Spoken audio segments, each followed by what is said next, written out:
बिस्मिल्लाहिर्रहमानिर्रहीम। अस्सलाम वालेकुम रहमतुल्लाहि व बरकातुहू।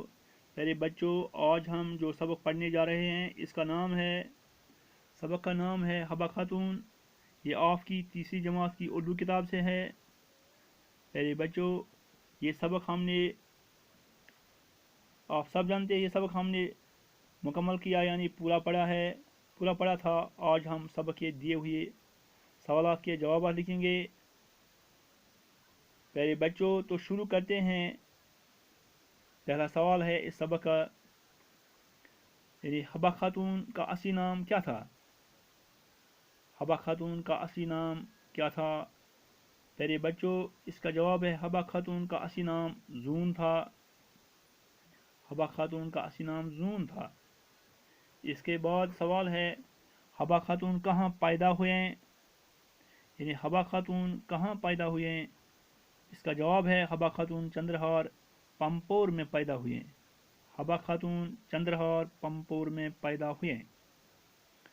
इसके बाद तीसरा सवाल है हबा खातून के बाप का नाम क्या था? यानी हबा खातून के बाप का नाम क्या था? इसका जवाब है हबा खातून के बाप का नाम अब्दी राथर था। हबा खातून के बाप का नाम अब्दी राथर था। इसके बाद चौथा सवाल है जून को हबा खातून का नाम किसने दिया? यानी जून को हबा खातून का नाम किसने दिया? इसका जवाब है पंपोर के सूफी बुजुर्ग ख्वाजा मसूद ने जून को हबा खातून का नाम दिया।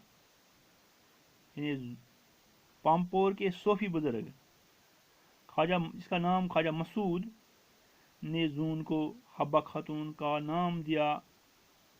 इसके बाद सवाल है हबा खातून कश्मीर की मलिका कैसे बने? यानी हबा खातून कश्मीर की मलिका कैसे बने? इसका जवाब है प्यारे बच्चों, जब यूसुफ शाही चक ने हबा खातून की मीठी आवाज़ सुनी, वो इस पर फरेफ्ता हुआ और बाद में यूसुफ शाही चक ने हबा खातून से निकाह किया और वो कश्मीर की मलिका बने। प्यारे बच्चों, सबक की तरफ गौर रखें, गौर से सुने। मैं दोबारा इसको पढ़ूं। जब यूसुफ शाही चक ने हबा खातून की मीठी आवाज़ सुनी, वो उस पर फरेफ्ता हुआ और बाद में यूसुफ शाही चक ने हबा खातून से निकाह किया, वो कश्मीर की मलिका बने। मेरे बच्चों, इसके बाद कुछ खाली जगहों को दिए गए अल्फाज से पुर कीजिए। अल्फाज हैं मलिका, मीठी, अशार, शौक। मलिका, मीठी, अशार शार की जमा है, शौक। मेरे बच्चों, दिल का बोझ हल्का करने के लिए जून अपने दर्द भरे डैश डैश गाती थे। यानी दिल का बोझ हल्का करने के लिए जून अपने दर्द भरे डैश डैश गाती थे। दिल का बोझ हल्का करने के लिए जून अपने दर्द भरे अशार, यानी यहाँ अशार लिखना है, अशार शार की जमा है, गाती थे। दिल का बोझ हल्का करने के लिए जून अपने दर्द भरे अशार गाती थे। इसके बाद अल्लाह ताला ने हबा खातून को डैश डैश आवाज़ अता की थी।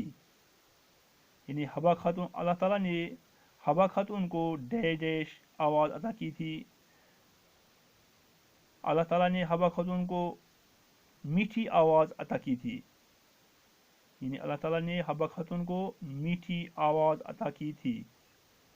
इसके बाद हबा खातून कश्मीर की डैश डैश बनी। हबा खातून कश्मीर की डैश डैश बनी। हबा खातून कश्मीर की मलिका बनी। यानी हबा खातून कश्मीर की मलिका बनी। इसके बाद हबा खातून को पढ़ने का बहुत डैश डैश था। यानी हबा खातून को पढ़ने का बहुत डैश डैश था। हबा खातून को पढ़ने का बहुत शौक था। حبا خاتون کو پڑھنے کا بہت شوق تھا۔ پیارے بچوں، اس کے بعد کچھ مذکر مونس ہیں لکھنے ہیں۔ مذکر اور مونس الگ الگ کر کے لکھیے۔ مذکر اور مونس الگ الگ کر کے لکھیے۔